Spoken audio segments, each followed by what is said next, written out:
Hello, my name is Daniel Roberts, a volunteer at the Highline Heritage Museum, and you're listening to Highline Times in History on KQWZ 106.5 FM. And I'm with Roger Price. We're both here at the museum today. We're sitting in the radio booth of One America. Do a little recordings, and we're going to try to do an ongoing show, a series during the summertime. And the hope of this program is to record some of the memories of a long-term resident of the Highline area, so that you guys can enjoy it now or years from now. Okay, well, thank you, Daniel. Yes, KQWZ 106.5. Thank you for listening and enjoy the show.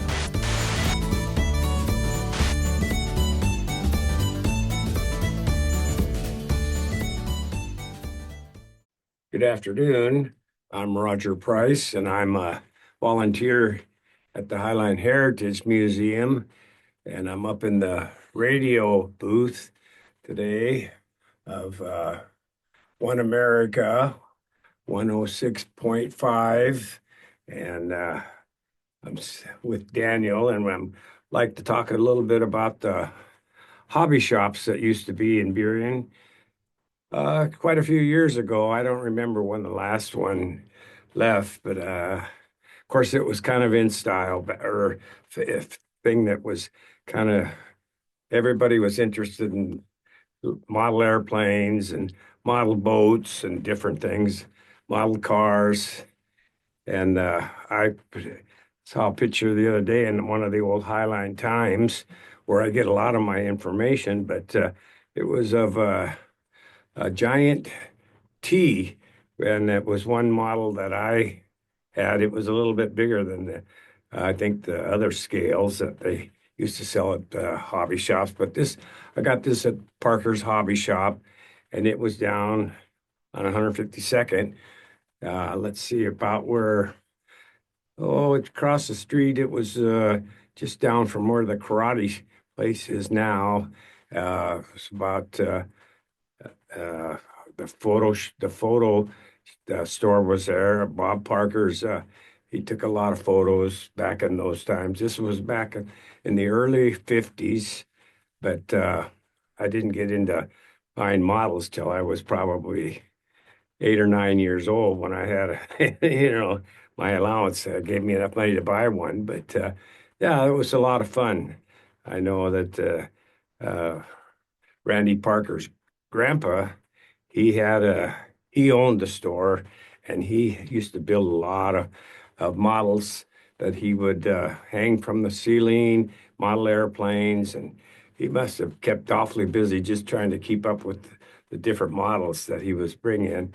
But there were several hobby stores back then too, and I know in the 60s, I talked about this on an earlier show, but there was a hobby shop just up the street, just past where Discover Burien has their office now. But in the basement, they had slot cars there, and that I used to go there too a lot, and because slot cars were kind of fun at the time. But yeah, there were more hobby stores back then before.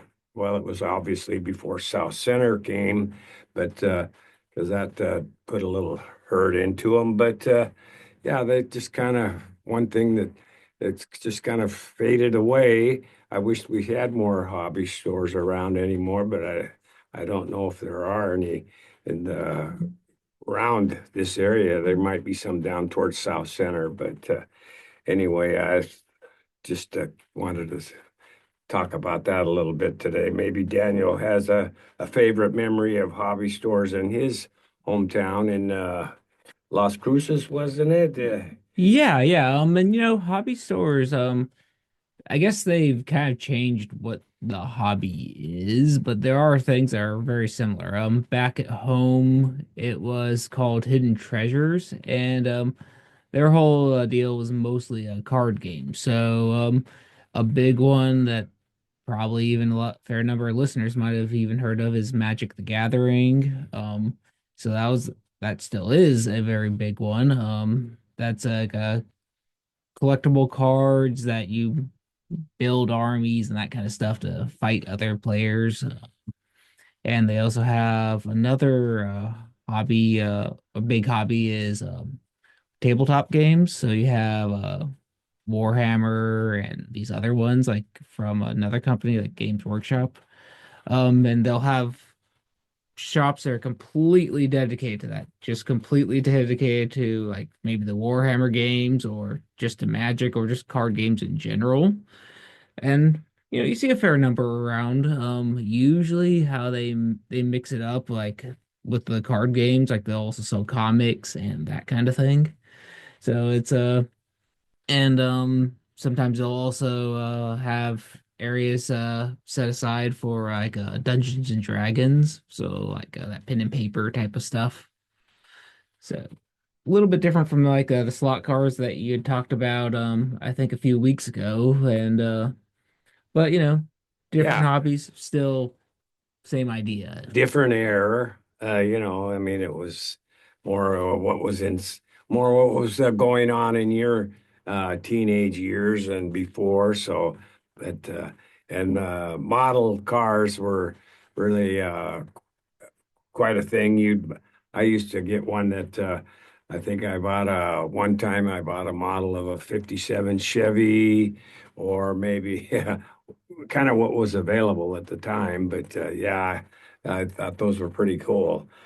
And they could also they weren't that expensive. I don't remember what they sold for, maybe a couple dollars for a model. Then you get some glue and hopefully you didn't get glue all over the your model, but it had to hold it together. But so anyway, yeah, that was a lot of fun back then.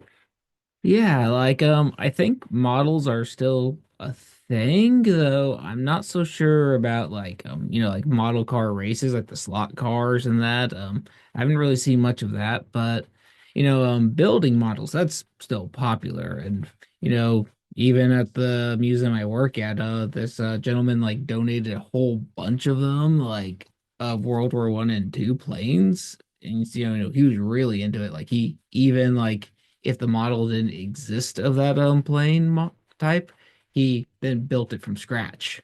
But I've seen people purchase like a plane or a tank or just car models. There's a event, is it once or twice a year? So again, at the place I work at, that they have all sorts of models. They have cars, tanks, Gundams, like this thing from like a Japanese cartoons, and a bunch of other stuff. Uh-huh. Yeah.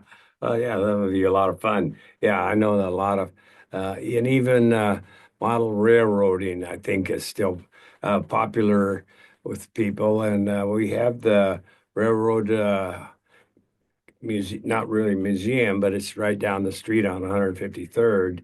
But yeah, there's a lot of different things you can get into as far as the model cars and railroading. It could be you might want to set up a different. If you got enough room in your house, you can do a lot of different things. But so it worked out pretty good. Interesting thing on like the railroad like models.